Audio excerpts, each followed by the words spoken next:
Bonjour, je suis Stéphane Berthomé. Vous allez écouter la troisième saison de L'ombre du doute. Cette saison parle d'enlèvement et de meurtre d'enfants.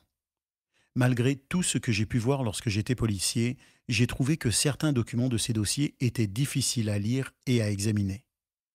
Je veillerai tout au long du balado à ne pas entrer dans certains détails graphiques, mais je tenais à vous avertir du caractère choquant de certains aspects de cette enquête. Un balado Radio-Canada audio.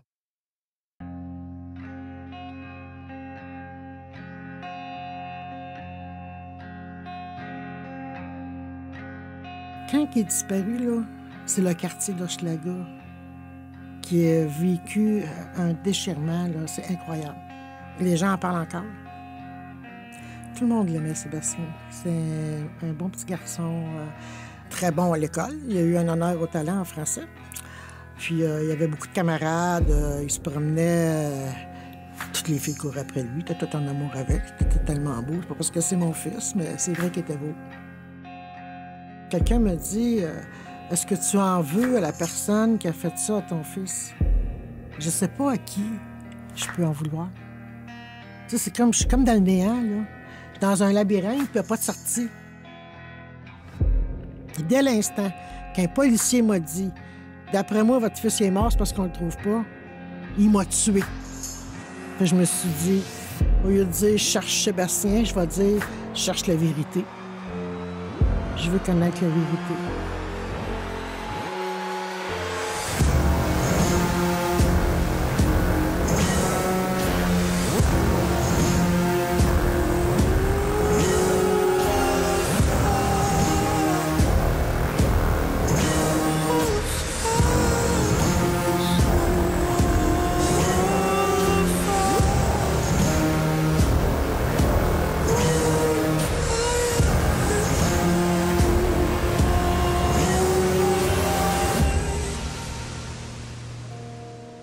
Les enfants de novembre. Premier épisode. Wilton et Sébastien. Nous sommes en 1984. Hochelaga Maisonneuve à Montréal est un quartier ouvrier qui a souffert au début des années 80 de la fermeture de plusieurs usines, conduisant à une hausse de la criminalité et à l'arrivée de nouvelles formes de délinquance. Divorcé depuis peu de Daniel Métivier, le père de ses enfants, Christiane Sirois élève seule Sébastien, âgé de 8 ans, et Mélanie, sa sœur cadette, sur la rue Desjardins, au cœur de ce quartier. Sébastien et son ami d'école et voisin, Wilton Lubin, âgé de 12 ans, participent tous les deux à des activités qui se déroulent après les cours, dans une église située à quelques centaines de mètres de chez eux. Bon. Fait qu'on va commencer par la journée du 1er novembre. Les enfants qui allaient à ces activités-là, ben, ils étaient en groupe. Mais il semblerait que Sébastien il est sorti seul avec Wilton. Puis c'est là que commence le drame, là. Lorsque Christiane revient de chez le coiffeur en fin de journée, Sébastien n'est pas encore rentré à la maison rejoindre sa sœur qui est gardée par son grand-père. J'ai appelé ma mère, j'ai pris un taxi, viens-t'en. Avant d'appeler la police, j'ai fait tout le tour du quartier avec ma mère. Fait qu'on a fait toutes les ruelles, on est allé au cours de bricolage. J'ai appelé tous les amis de Sébastien. Puis après ça, on a appelé la police. Et puis en 84, on nous disait que on pouvait déclarer une disparition juste après 24 heures. Mais là, je suis devenue hystérique, là. J'étais folle, là. Fait que finalement, vers 11h30, j'ai la police qui arrive chez moi, puis ils prennent la description de Sébastien. Puis là, c'est police jeunesse à cette époque-là. Puis là, on me dit, ben, est-ce que votre fils aurait pu faire une fugue? Non. Là, ils me disent, ben, il est peut-être allé chez un de ses amis. J'ai appelé tous ses amis.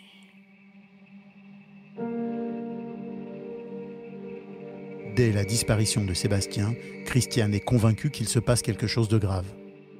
Pendant qu'on parle des habitudes de Sébastien, puis qu'on le décrit, eux autres, ils ont la vieille technique, le scanner. J'entends sur le scanner un enfant porté disparu au 1445 Desjardins. 1445? Moi, je suis au 1415, mon voisin. Puis là, je me dis, c'est qui reste là? Mais dans l'énervement, là, t'es pas capable de monter ton château de cartes, là. Fait que finalement, on apprend que c'est Wilton Lubin. 2 enfants qui habitent dans la même rue ne sont pas rentrés chez eux. Le service de police de la communauté urbaine de Montréal, SPCUM, est en charge de l'enquête. Et dès le départ, les policiers disent à Christiane Sirois qu'il s'agit sûrement d'une fugue. Là, ils m'ont dit, c'est peut-être une fugue, un petit garçon de 12 ans, puis un petit garçon de 8 ans, puis... non. Sébastien était bien chez eux, là. Puis Sébastien, il m'aurait téléphoné, il m'aurait dit, « Maman, tu me donnes-tu la permission de faire ceci ou de faire cela? » Écoute, moi, pour la fête des mères, Sébastien m'avait fait une carte. Puis, mon Dieu, ça me rend émotive. À chaque fois que je parle de cette carte-là, il avait écrit dedans, « Merci, maman, pour tout ce que tu fais pour moi. Tu as 8 ans, tu es conscient de ce que ton parent fait pour toi. » Donc, j'ai expliqué des choses à ces policiers-là, puis on m'a dit, « non, moi, je le vois pas comme ça. » C'est parce que c'est pas à toi de décider. C'est pas toi qui vis la situation. Moi, là, mon enfant, je l'ai ressenti qu'il se passait quelque chose. Les arguments de Christiane ne sont pas entendus et la disparition au même endroit et au même moment du jeune Wilton Lubin, au lieu d'inquiéter plus encore les policiers, renforce dans leur esprit la thèse de la fugue. Ils nous écoutaient pas. J'ai dit, tu m'entends, mais tu m'écoutes pas. Déjà à 27 ans, là, j'étais consciente de ça. Là, il me dit, à quoi tu t'attends, une fille d'Hochelaga?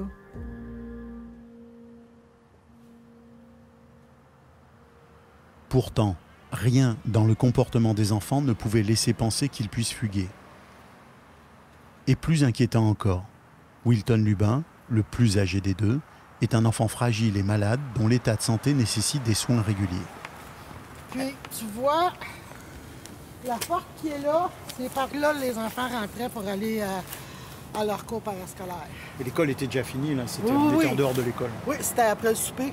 Ouais. Puis moi, mes enfants, ils sortaient pas après le souper. C'était une permission spéciale qu'il y avait d'avoir des loisirs parascolaires.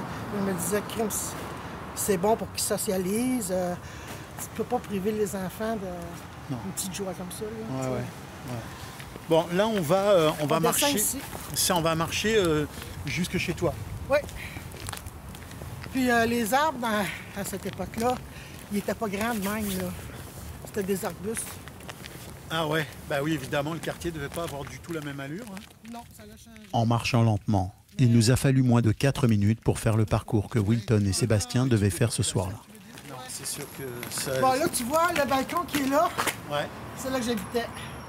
OK. Ouais.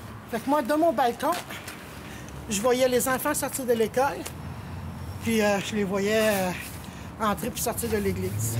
C'est vrai que c'est super sécuritaire parce que là, on est devant chez toi quasiment, puis on est à 200 mètres de l'école et 200 mètres de l'église. Donc, c'est pour ça que j'ai pris ce logement-là, pour être proche pour les enfants. Ouais, je comprends. C'était familial, tout le monde se connaissait, tout le monde s'entraidait. En bas de chez nous, là, c'était ma gardienne. Elle gardait les enfants. Il y était 5-6 enfants dans cette maison-là. Il y avait des enfants partout. Le petit Lubin, il restait en bas aux escaliers jaunes. Aux escaliers jaunes? Ouais. Donc ouais, c'est même pas 50 mètres d'ici, là. Imagine. Depuis le balcon de la maison qu'occupait la famille Sirois, on pouvait quasiment distinguer la sortie du sous-sol de l'église où les enfants faisaient leurs activités. Plutôt que de retenir l'hypothèse d'une disparition inquiétante, les policiers évoquent dans un premier temps la possibilité que les 2 enfants se soient lancés à la recherche de quelqu'un qui leur aurait dérobé des bonbons le soir de l'Halloween. La veille, c'était l'Halloween. Puis, il y a une chose qui m'embête, c'est qu'on dit tout le temps que Sébastien il avait couru l'Halloween avec Wilton. On va régler ça. C'est faux. Puis que Sébastien est parti avec Wilton parce que Wilton s'était fait voler ses bonbons. C'est faux. On va mettre enfin les pendules à leur juste. Mes enfants ont couru l'Halloween avec moi, des voisines, et ma soeur. On était tout un groupe. Jamais on laissait les enfants juste 2, 3 là.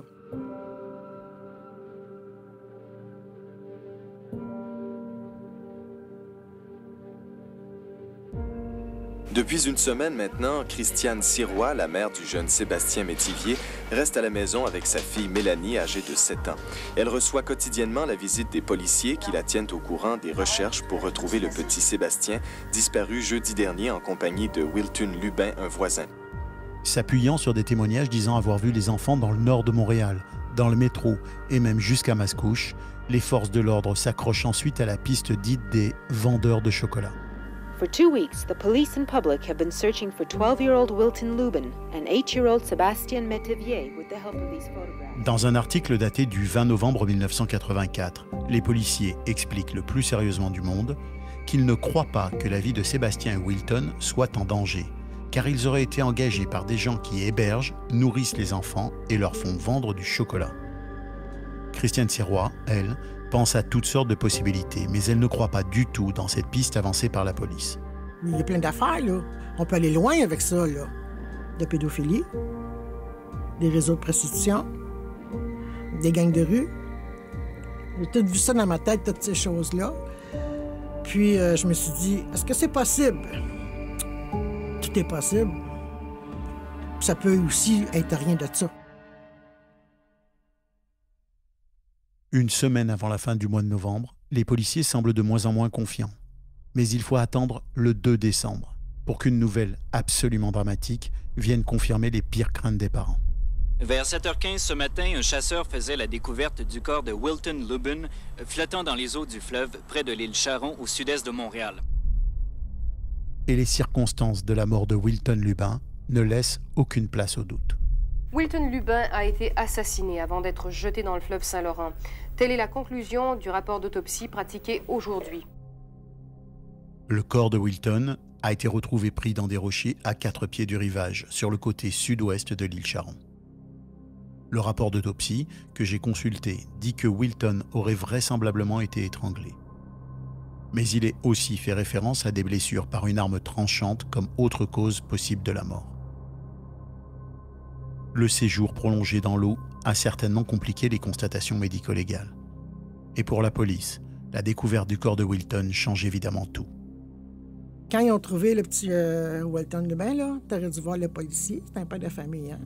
Il est monté chez nous en courant, je restais dans le 3e étage. Il était blanc. J'ai jamais vu quelqu'un d'aussi blanc de ma vie. Moi, j'ai failli... J'avais plus de jambes, là. Fait que... lui, il venait de comprendre l'erreur. Puis l'ampleur de l'erreur du départ de l'enquête. Tu sais, c'est allé loin, ça, là. Il était rendu trop tard, là, au bout d'1 mois, là. C'est grave, là. J'ai jamais entendu le mot on s'excuse auprès des familles des erreurs de jugement que ça a occasionné, notre perception erronée de la disparition d'un des vôtres. Jamais j'ai entendu ça. Pour Wilton Lubin, il est malheureusement trop tard. La famille est sous le choc. Sa sœur, Marie-Claire Lubin, me parle du souvenir qu'elle conserve de Wilton. Il aimait s'amuser. Il aime sortir pour aller jouer. Il aime ça, aller jouer dehors. Il aimait les belles choses. J'ai bon, écoute là, Wilton, il n'est plus là. Il n'est plus là. Et puis c'est bien de valeur pour Sébastien aussi. Sébastien, ça m'inquiète toujours. Je pense à lui aussi, parce qu'on ne la trouve pas. Les autres étaient ensemble. Le sentiment de gâchis est immense. Et encore aujourd'hui, Christiane a beaucoup de mal avec l'attitude des policiers durant les premières semaines de l'enquête. Malheureusement, les policiers y entendaient, mais ils n'écoutaient pas. Je peux pas dire qu'ils ont été pas gentils, là. Il y en a qui ont été rough un peu, mais je vais te donner un exemple. Tu vois, c'est une couturière, puis elle fait les coutures à l'envers. Puis là, tu lui dis, madame, vous faites vos coutures à l'envers. Hey, ça fait 25 ans que je fais ça. Ben, c'est parce que ça fait 25 ans que tu ne fais pas comme il faut. Fait que ça se peut-tu qu'on est sûr qu'on a raison parce que c'est écrit sergent détective ou lieutenant, tandis que c'est pas ça.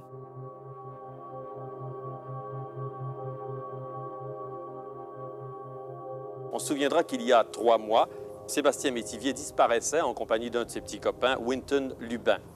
Et quelques jours plus tard, on retrouvait le corps de Wilton Lubin dans les eaux du Saint-Laurent. Il avait été assassiné. Mais plus de nouvelles de Sébastien et même la police a arrêté ses recherches. Mais avant-hier, Mme Métivier recevait une demande de rançon. Le lieutenant vient me chercher chez nous et me dit « Télé-Capitale à Québec a reçu une cassette qui demande une rançon pour ton fils.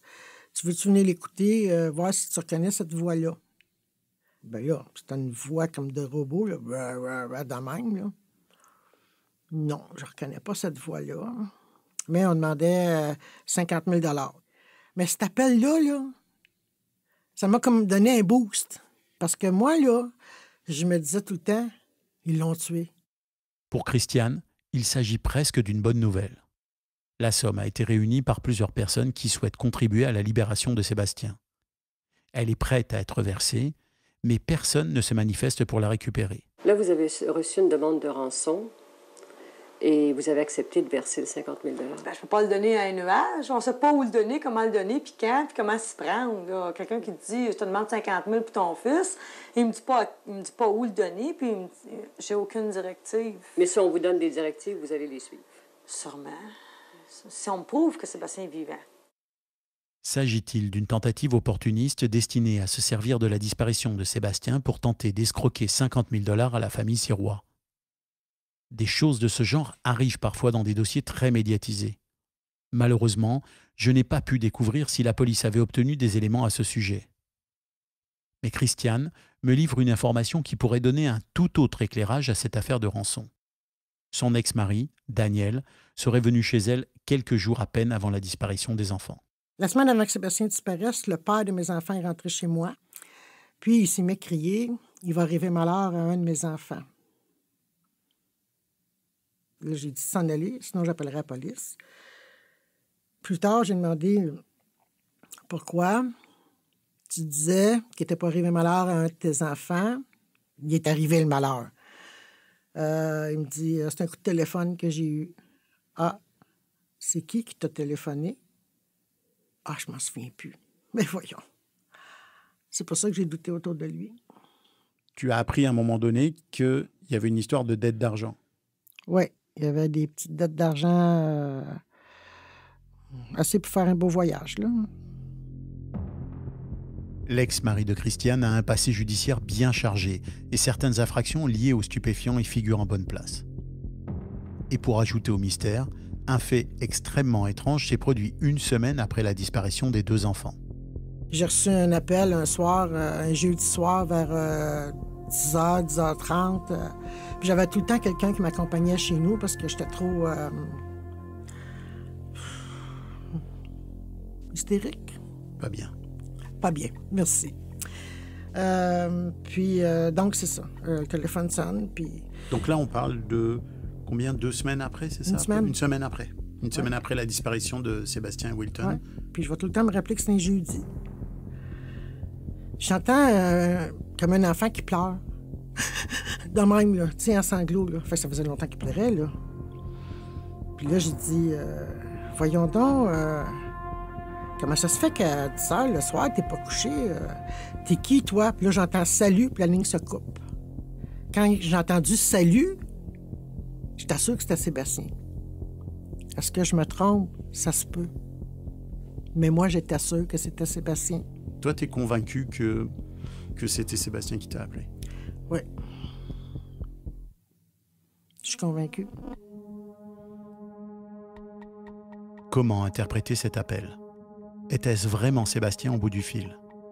Était-il détenu par un réseau de traite des êtres humains ou entre les mains d'un criminel pédophile? Sébastien était-il retenu en vue de la remise d'une rançon? La police a-t-elle pu enregistrer cette conversation? Impossible de le savoir. La situation est délicate, mais je n'ai pas le choix. Je dois parler avec Daniel Métivier afin de comprendre cette histoire de menaces faites sur les enfants. Jamais dû une scène à personne, monsieur. Puis j'ai 65 ans, là. J'ai ma maison, elle est payée. Mes taxes sont payées. Puis je dois pas une crise de scène à personne. Non, je dis pas ça, mais à l'époque, c'était pas mal rock'n'roll, le quartier à l'époque, aussi. jamais non plus. Okay. On faisait des affaires dans ce temps-là, c'était à Hochelaga-Maisonneuve. Moi, la police m'appelait monsieur. Vous vendiez de la dope à l'époque, vous étiez dans le business, là? Ben, un petit peu. Ouais, OK. Avec les Pelletier. OK. Daniel Métivier fraye à l'époque avec les frères Pelletier, qui participeront une décennie plus tard à la tristement célèbre guerre des motards, qui fera plus de 160 morts. Moi, quand j'ai vu que les Hells s'embarquaient là-dedans, moi, je dis qu'un, je retraite, je disparais. Moi, je sais qu'il y a une demande de rançon. Je me dis, il y avait peut-être un lien entre les deux que vous n'avez pas fait à cette époque-là. Là. Je peux me contait une histoire. Et Mario Petit, dans le temps, c'était comme... tu sais, c'est un jeune de 16 ans qui gardait Sébastien puis Mélanie, tu sais. À un moment donné, il y a des amis de Mario Petit, un gars. Bon, c'était un corps de livre qui devait rentrer en prison. Puis que j'avais pas été capable de trouver. À un moment donné, il m'a cassé le nez. Mais à un moment donné, le dimanche soir, j'ai réussi à combler le manque. Puis c'est ça. Puis j'ai trouvé quelqu'un qui m'a aidé dans le business. Lui, j'ai pensé fort que lui se serait vengé parce que c'est une histoire de prison, là. Mais quand vous parlez un quart de livre, vous parlez... parlez c'est un chum de Mario Pelletier. Un quart de livre de quoi? C'est ça qui prend là-dedans. Ça aurait pu être une vengeance comme ça. Ça aurait pu être une vengeance comme ça. Il a manqué un quart de livre, puis là, il fallait le combler, puis là, il fallait que quelqu'un le comble, là. C'est une histoire qui m'a resté dans la tête. Ça peut être ça. C'est qui? Ça, c'est parce que j'ai pas de nom non plus. Je comprends. OK. Ma conversation avec le père de Sébastien confirme donc qu'il existait bien une dette dans un univers criminel dont les acteurs n'hésiteront pas quelques années plus tard à s'entretuer pour le contrôle des trafics de drogue. Pour autant, cette hypothèse me semble bien mince et elle ne repose que sur des éléments très fragiles. Et je ne suis pas parvenu à infirmer ou confirmer cette piste du côté de l'enquête policière. Ces raisonnements par ajout de faits les uns aux autres sont tentants, mais j'ai appris à m'en méfier car ils comportent un nombre de biais importants. Si quelqu'un avait voulu enlever Sébastien pour régler ses comptes ou faire payer une dette à Daniel Métivier, il avait tout le loisir de le faire lorsque Sébastien serait seul et Wilton n'aurait certainement pas été enlevé en même temps. Et si l'objectif était de récupérer une somme d'argent en se servant de Sébastien comme monnaie d'échange, l'intérêt des ravisseurs n'était sûrement pas de devoir faire face à une enquête pour le meurtre de Wilton. Le tout pour finalement ne pas récupérer la rançon. L'enlèvement des deux enfants dans ce contexte ne me semble donc pas une hypothèse cohérente.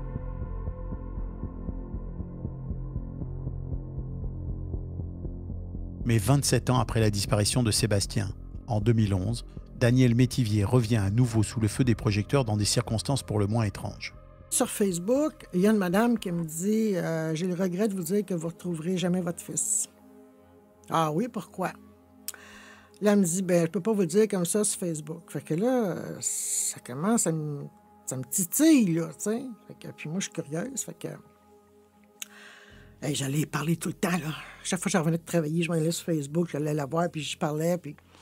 Fait que là, finalement, j'ai dit, pourquoi qu'on se rencontre pas? Fait qu'elle, elle reste à Sorel. Je m'en vais rencontrer la madame. Puis, elle me dit, malheureusement, vous ne retrouverez jamais votre fils parce qu'il est mort.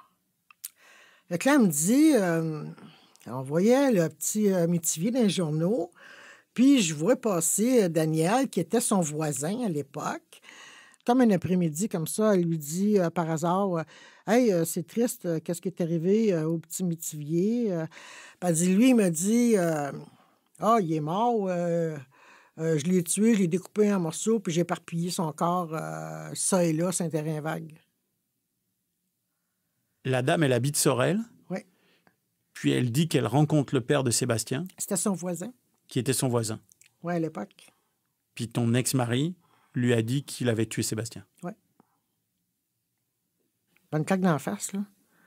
Fait que là, j'ai dit, ben valeur, mais la police va venir vous voir. Je veux pas que tu mêles la police là-dedans. Mais non, c'est de valeur, la police va venir vous voir, madame.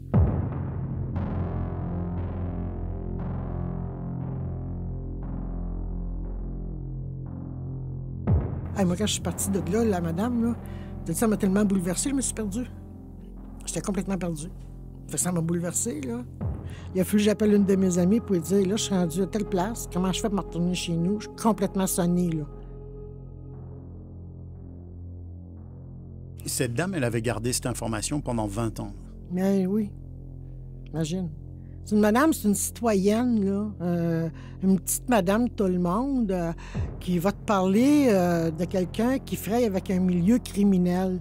C'est épeurant, là. C'est un monde à part pour eux autres, ça. Évidemment, Christiane a transmis l'information aux policiers de la ville de Montréal. Fait que là, je communique avec les policiers, puis ils me disent faites-nous un compte-rendu de vos démarches. Montez-nous un dossier. Fait que là, il a fallu que je lui monte un dossier. C'est le job, ça, là. Il a fallu que j'aille leur porter le dossier. Quelle élégance, hein? Moi, je reste à Saint-Jean, là. Enfin. Puis là, ils ont rencontré la madame. Puis ils ont rencontré Daniel aussi. Et la police annonce alors la réouverture du dossier avec un suspect, mais sans citer le nom du père de Sébastien. Je dois à nouveau aborder ce sujet vraiment délicat avec Daniel Métivier. C'est cette fille-là, c'est parce qu'elle voulait avoir de l'attention. Je la connais, elle était brûlée, en tout cas, moitié du corps brûlé, là. Une belle blonde. Mais c'est elle, vu qu'elle restait à côté de chez nous. Tu sais, elle t'avait dit que j'étais à sa brosse et que j'y ai dit que c'est moi qui l'avais tué, qui l'avais enterré. Elle va dire ça à Christiane Sirois sur Facebook. Sur mon bord, pourquoi moi j'ai passé le polygraphe? Les policiers ont procédé à une enquête et même fait passer le détecteur de mensonges à Daniel, qui a accepté. Il est important de préciser que rien ne l'obligeait à passer ce test. S'il est impossible de connaître le résultat du polygraphe, il faut noter que le père de Sébastien ne sera pas ensuite inquiété par les policiers. En examinant ces éléments dans leur ensemble, j'ai tendance à penser que Daniel aurait pu tenir des propos un peu délirants par provocation. Et j'évoque cette possibilité avec Christiane. On a des drôles de comportements quand on est proche comme ça d'une situation aussi traumatisante. Est-ce que ça t'est venu à l'idée que s'il était sous médication, s'il n'était pas dans son état normal, s'il exprimait quelque chose à travers un état particulier qui n'était pas normal, est-ce qu'il n'exprimait pas peut-être une certaine part de la vérité et que le fait qu'il l'ait commis était un ajout, une invention ou un délire qui était lié à ça? Ça, c'est envisageable pour toi? Parce que pour moi, c'est envisageable. Bien, tout est possible dans la vie. Je ne sais pas comment on appelle ça. Tu as un terme psychologique pour ça, des transferts. Comme un transfert. Je me sers d'une situation pour dire que c'est moi là, qui gère cette situation-là. Donc, c'est envisageable pour toi quand même? Ben oui.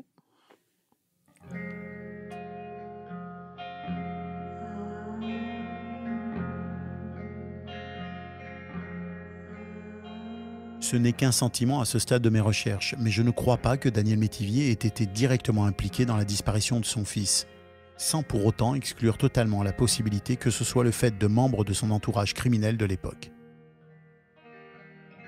Même avec du recul, il est difficile de naviguer entre toutes les informations qui semblent alimenter ce dossier, mais qui, souvent, ne font en fait qu'ajouter à la confusion et aux questions. Ce qui est compliqué pour moi devient pratiquement insurmontable pour les familles des enfants assassinés ou disparus. Quand tu as un de tes enfants qui disparaît, tu deviens dans une paranoïa tellement intense, tout le monde est suspect. Fait que là, on fait parler la logique ou on fait parler les émotions. Malheureusement, dans beaucoup de familles, tu vois que clic, ça a crashé. C'est sûr que ça crache parce qu'il y a trop de... Il y a trop de malheur, là. C'est une blessure qui n'a pas de réponse. Je suis d'accord. Fait qu'à un moment donné, avec tout ce que la police te dit, connaissez-vous cette personne, est-ce qu'il est arrivé telle chose, qu'il est arrivé telle chose, ça fait que tu deviens paranoïaque. Tout le monde est coupable. Tout le monde s'est déprévenu en pensant... La police, comme ça qu'ils pensent. Tout le monde s'est déprévenu jusqu'à preuve du contraire. Fait que tu deviens comme eux autres. Puis là, tu dors plus, là. T'as plus de vie, là. Tu focuses là-dessus, puis tu t'auto-détruis sans t'en rendre compte, là. C'est vrai de ça que ça fait. C'est autodestructeur, là. C'est incroyable. C'est sûr, Stéphane, que si un parent ou une famille qui vit un drame comme ça, s'ils font pas des démarches en relation d'aide, non, ils en perdent l'équilibre, là. Christiane Sirois ne semble jamais avoir baissé les bras. Et pourtant, ce que traversent ces familles est inimaginable. Le service de police de la communauté urbaine a avisé aujourd'hui la mère de Sébastien Métivier, disparu depuis le 1er novembre, que ce dossier est inactif, ce qui signifie que seuls de nouveaux éléments pourraient relancer l'enquête. Donc là, on est dans les années 85-86 et on dit clairement le dossier il est tabletté parce qu'on n'a plus d'éléments qui avancent. On n'a plus rien qui nous vient. Ouais. On me dit avec élégance que il y a ces tablettes parce qu'on n'a plus d'informations, il n'y a plus personne qui nous appelle, on ne reçoit pas de courrier, ça bouge pas, c'est latent. Mais c'est parce que moi, dans ma tête, je me disais que le travail d'un enquêteur, c'est d'aller cogner aux portes puis de questionner les gens. Puis je suis allée voir dans le dictionnaire qu'est-ce que ça voulait dire, enquêter, puis c'est ça que ça veut dire. Puis je me suis dit, pourquoi tu te présentes comme enquêteur si tu attends pour un coup de téléphone puis tu bouges pas? Parce que faut que tu la brasses, la poussière. Tu la brasses pas. C'est sûr qu'il n'y a pas d'élément qui va se présenter à toi, là. En 1985, une photo de Sébastien est placée sur plus de 250 000 pintes de lait. C'est la première fois qu'une telle opération est menée au Québec. Moi, je me dis, c'est pas parce que vous n'avez pas d'informations que vous êtes obligé de mettre ça en stand-by. Je suis pas d'accord là-dessus. Moi, je me dis qu'il devrait tout le temps avoir un escouade. Quelques années plus tard, l'association des Amis de Sébastien est fondée dans le but de soutenir les familles et les proches des enfants assassinés ou disparus. Durant les décennies qui suivent, Christiane fera tout son possible pour que l'on n'oublie pas son fils disparu. Et je me suis approché, j'ai discuté avec les gens, c'était les amis et la famille de Sébastien Métivier. Je ne sais pas si vous vous souvenez de cette histoire-là. Ça fait 25 ans? 1984. Et on n'a jamais retrouvé son corps, je pense. Non, exactement. Jamais retrouvé son corps. En fait, eux espèrent toujours qu'il soit vivant, mais on ne l'a jamais retrouvé. Ma mère, elle a pris les guides quand Sébastien est disparu parce que moi, j'étais vraiment affaissée. Il y a deux choses qu'elle me disait. Je veux pas que tu pleures en public parce que si c'est un malade mental qui a enlevé Sébastien, son plaisir, c'est de voir les parents souffrir. Fait que je me suis toujours retenue pour ne pas pleurer en public. Puis la deuxième morale qu'elle disait tout le temps, c'est qu'elle disait une phrase de Placide Gaboury, ça prend du fumier pour faire pousser des roses. Excuse-moi d'être direct comme ça. Mais elle m'a dit qu'avec ce malheur-là, on pouvait construire du positif là-dessus. Ce que j'ai toujours tenté de faire d'ailleurs. Est-ce que tu penses que vous avez réussi ou toi, tu as réussi à faire pousser des roses sur le fumier de cette histoire? Je pense que oui. Premièrement, moi, je ne voulais pas qu'on oublie l'histoire de Sébastien Métivier parce que beaucoup de lacunes entourent ce dossier-là. Puis je me suis dit, mon fils va passer à l'histoire. Ça ne passera pas inaperçu. Maintenant, essayons donc de travailler ensemble pour faire quelque chose qui va être pour mieux protéger les nôtres, mieux aviser les enfants. C'est sûr que j'ai eu mes petits moments là, frustrés, là. Parce que c'est sûr qu'on se met tout le temps responsable. Hein? Je n'étais pas là, c'est moi le parent, qu'est-ce que j'ai fait ou bien qu'est-ce que j'ai pas fait. Fait qu'à un moment donné, il faut que tu fasses une paix là, parce que tu viens fou là-dedans. Là. Puis il a fallu que je consulte, puis il y a une chance que j'ai fait ça parce qu'à un moment donné, j'ai compris que je n'étais pas responsable de la situation. Ce qui est le plus difficile, là, c'est de garder un équilibre là-dedans. Pendant 35 ans, j'étais un funambule, là. Moi qui travaille sur ces dossiers-là aussi, ça me pousse à m'interroger sur le rapport entre l'utilité de ce qu'on fait, de ce qu'on dit, et tout ce que ça soulève pour les gens à qui on parle, pour les familles à qui on s'adresse, pour les souvenirs qu'on réveille. Tu sais, ça questionne beaucoup sur ça. Et je me dis, finalement, c'est quoi l'intérêt en tout cas, en ce qui me concerne, de ma démarche, c'est de dire... Si je ne peux pas apporter quelque chose d'important aux personnes qui ont été frappées par ça, ma démarche, elle n'a pas d'intérêt. Bien, c'est quoi ton intérêt? C'est trouver la vérité. Ton client, c'est qui?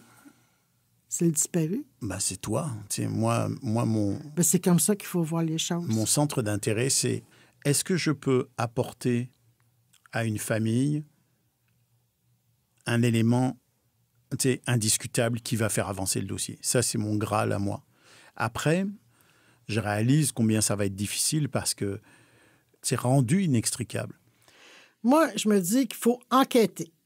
Moi, je ne lâcherai pas le morceau tant que je n'ai pas découvert quelque chose.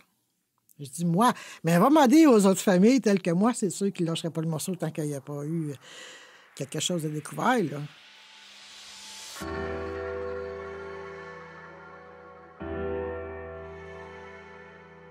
Au moment de cette discussion avec Christiane, j'étais bien loin de me douter que je mettrais quelques mois plus tard la main sur ce quelque chose dont elle parlait.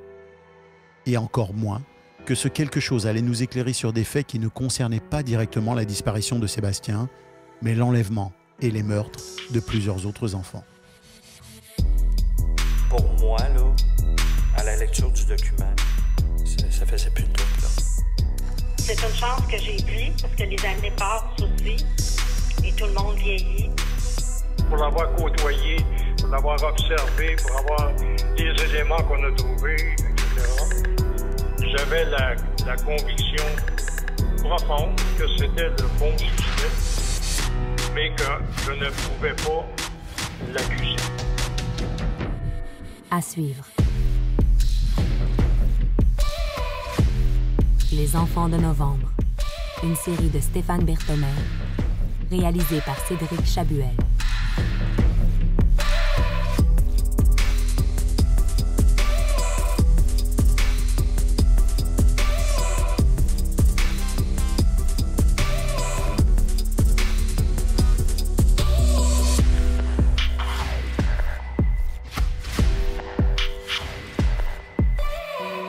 Écoutez les meilleurs balados sur l'application Radio-Canada Audio. Un balado Radio-Canada Audio.